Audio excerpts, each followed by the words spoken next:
आज पवित्र रक्षाबंधन उत्सव एवं गम्हा पूर्णिमा पर्व मध्य यही शुभ अवसर रे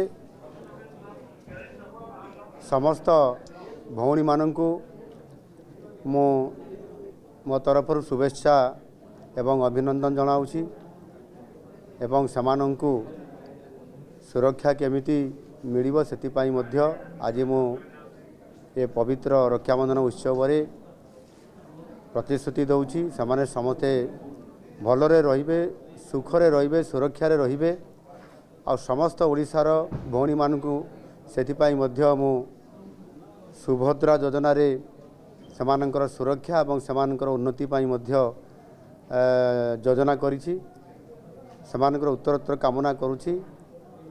ओडिशा रे जो परिवर्तन होइछि ये परिवर्तन रे समस्त भौणी माने सुरक्षा रहिबा सहित मोर ओडिशावासी समस्ते सुखरे रहंतु एवं सुरक्षा रे रहंतु भले रहंतु ये शुभेच्छा कामना करूछि। महाप्रभु जगन्नाथଙ୍କ निकटरे प्रार्थना करूछि ओडिशार सर्वमंगल हो एवं समस्ते भलरे सुखरे रहंतु एवं विशेष करिकि समस्त मोर सुभद्रा भौणी माने भलरे रहंतु।